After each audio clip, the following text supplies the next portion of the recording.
Press the bell icon on the YouTube app and never miss another update. Om Shanti.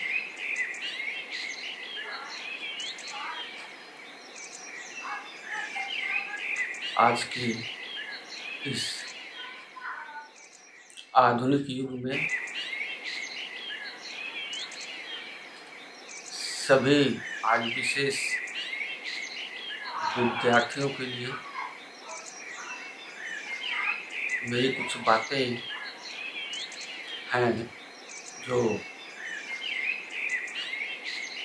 उनका जो गोल निर्धारित करते हैं, उनका जो एम ऑब्जेक्ट होता है पढ़ाई का, इस पढ़ाई से हमें क्या बनना है, गोल तो होता है पर वो भ्रामक स्थितियाँ पैदा हो जाती हैं, भ्रम में फंस जाते हैं, या कहिए कि भौतिक जगत के भपके में फंस जाते हैं और अपने गोल, अपने लक्ष्य को भूल जाते हैं। तो इस संदर्भ में आज मेरी बातें विषय विद्यार्थियों से होगी। पहले तो मैं एक छोटी सी कहानी के रूप में इस बात को समझाऊंगा कि गोल को पूरा करने के लिए करना क्या पड़ेगा। तो इस कहानी को थोड़ा सा ध्यान से सुनिएगा। छोटी सी कहानी है। और एक राजा था, बहुत ही प्रतापी राजा था और प्रजा में उसका बड़ा सम्मान था। उस राज्य की प्रजा उसको, राजा को बहुत मानती थी और राजा भी अपनी प्रजा का बहुत ध्यान रखता। प्रजा की हर सुख दुख को वो शेयर करता था, देखता था, अपनी दुखी प्रजा का तुरंत दूर करने की कोशिश करता था। और राजा ने एक नियम बनाया था अपने राज्य में कि जो गलती करेगा किसी भी तरह का, इससे किसी का कुछ भी नुकसान होता है तो उसको मेरे राज्य से बाहर जाना पड़ेगा, राज्य को छोड़ना पड़ेगा। तो जिसके कारण उस राज्य में बड़ी शांति थी, कभी भी कोई किसी को दुख नहीं देता था। कुछ दिन के बाद अचानक एक भूल राजा से भी हो गई, अनजाने में राज के कार्य में उन्होंने कुछ गलती कर दिया, जिसके कारण कुछ लोगों को पीड़ा उठानी पड़ी। तो राजा को एहसास हुआ, रियलाइज हुआ कि ये गलती तो हमसे हो चुकी है। और राजा इतना ईमानदार था, तत्काल अपने राजदरबारियों को बुलाया और सभा में कहा कि हमसे ये गलती हो गई है, भले अनजाने में ही लेकिन हो गई है। तो इसलिए जो मेरे द्वारा बनाया गया कानून है, जो कोई भी गलती करेगा उस राज्य को छोड़कर उसको जाना है। इसलिए इस राज्य को छोड़कर मुझे भी जाना ही पड़ेगा और आप लोग राजा का चयन कर लीजिए। तो उसमें सभी दरबारी जो मंत्री थे उन्होंने कहा कि नहीं महाराज, ये कैसे हो सकता, आप जैसा राजा मिलना मुश्किल है। आप फिर भी अगर हम भी कानून का उल्लंघन करेंगे, अपने बनाए हुए नियम का उल्लंघन करेंगे, तो प्रजा कैसे पालन करेगी? इसलिए हमको जाना ही होगा। तो उसमें एक चाणक्य महामंत्री था, उन्होंने कहा ठीक है महाराज, अगर आपकी इच्छा है तो ये इच्छा पूरी होगी, और जब तक किसी राजा का चयन नहीं होता है तब तक आप राज के कार्य को देखते रहिए, राजा बने रहिए। उन्होंने कहा ठीक है। तो एक दिन महामंत्री ने नए राजा के चुनाव के लिए दिन मुकर्रर किया, दिन को निर्धारित किया। इस दिन उधर अपने राज्य में सभी नागरिकों को ये सूचना भिजवाई कि फलाने दिन राजा साहब अपने दरबार में रहेंगे और 10 बजे तक, प्रातः दिन में 10 बजे तक जो सबसे पहले राजा साहब से मिलेगा वो इस राज्य का राजा बनेगा। तो सभी लोग उस दिन का इंतजार करने लगा। इधर चाणक्य महामंत्री था, तो राजा के किले के मुख्य द्वार से ही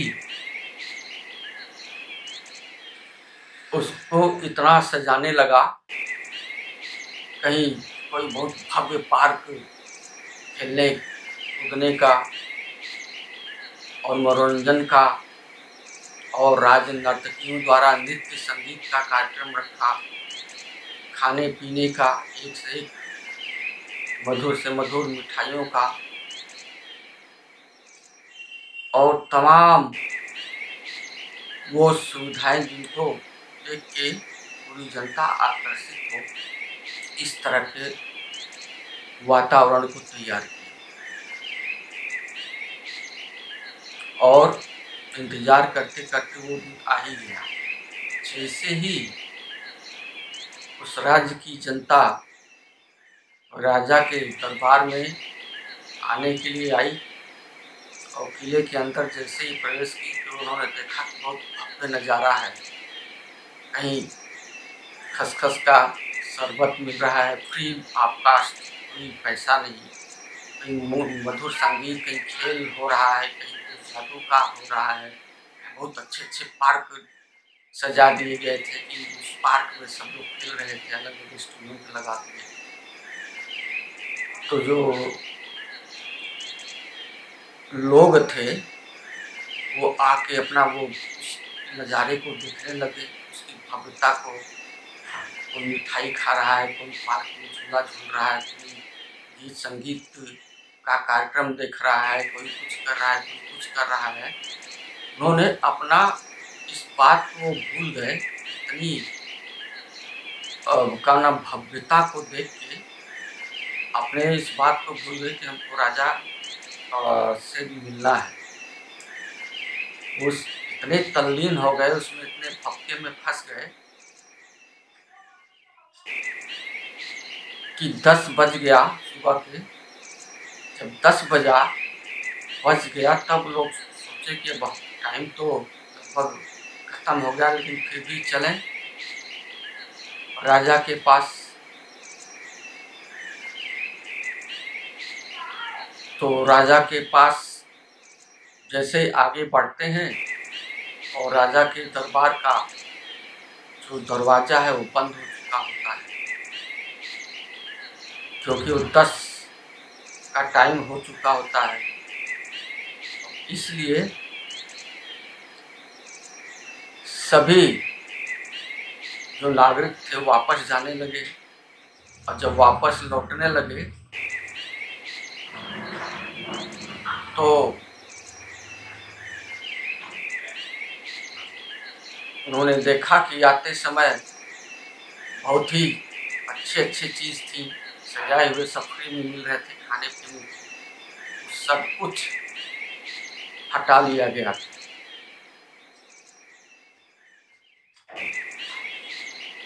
तो इससे क्या मिला सीखने को कि लोग अपने गोल को भूल गए, उद्देश्य को भूल गए कि हमको 10 बजे राजा के दरबार में बिना रोक टोक के जाके मिलना था। लेकिन ये जो भपका, भौतिकता का जो भपका उन्होंने देखा और उसमें क्या हो गए, लीन हो गए। तो इसलिए और वो भी भपका खत्म भी हो गया, क्षणिक था, और वो अपने उद्देश्य को प्राप्त नहीं कर सके। यही हाल हमारे विद्यार्थियों में। गोल तो निर्धारित करते हैं,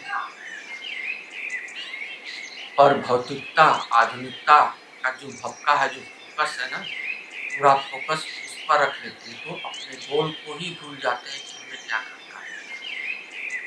तो गोल को पूरा करने के लिए तन, मन, धन और संबंध की शक्ति का होना बहुत आवश्यक है।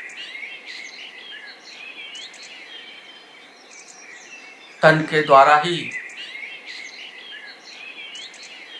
हम पुरुषार्थ करते हैं अपने उस गोल को पूरा करने के लिए, और मन जो है उस गोल के तरफ आकर्षित होना चाहिए, उस पर फोकस होना चाहिए मन का।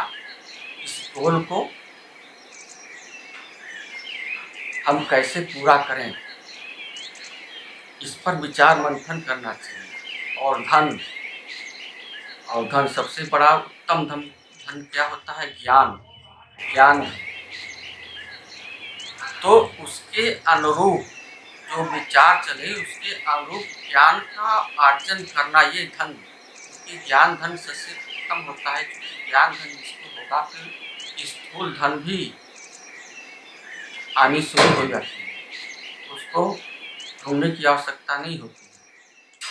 तो इस ज्ञान धन का भी होना आवश्यक है उस गोल को पूरा करने के लिए।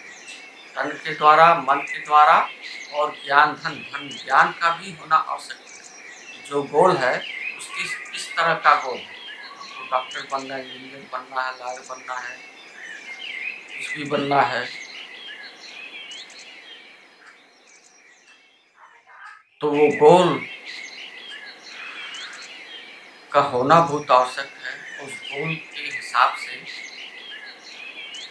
फिर ऐसे संबंध, और संबंध कैसा, और से उस जो कारक हमको उस गोल तक पहुंचाने में मदद करती है, जो भी, चाहे वो मनुष्य हो, चाहे कोई भी चीज़ों से संबंध बनाने से जो मेरी मंजिल है वो सरल होती चली जाती है, और अंत में तब जाके हम उस मंजिल को पा सकते हैं। तो भक्ति का, या इसको कहते हैं भौतिकता का जो भपका है, वो अपने उद्देश्यों से भटका देता है। तो 4 चीज विशेष अटेंशन देने की बात है, तन, मन, धन और संबंध। ये अपने उद्देश्य प्राप्ति के लिए अगर ये निर्धारित है कि मेरा तन भी उसके अनुसार पुरुषार्थ करेगा, मन उसके गोल के अनुसार मेरा विचार करेगा, और उसके अनुसार ज्ञान अर्जन करते चले जाएंगे, और इसके द्वारा मुझे उस लक्ष्य को प्राप्त करने में आसानी होगी, उससे संबंध। तो इन 4 चीज़ों की शक्ति द्वारा हम गोल को आसानी से पूरा कर सकते हैं। अच्छा, ओम शांति।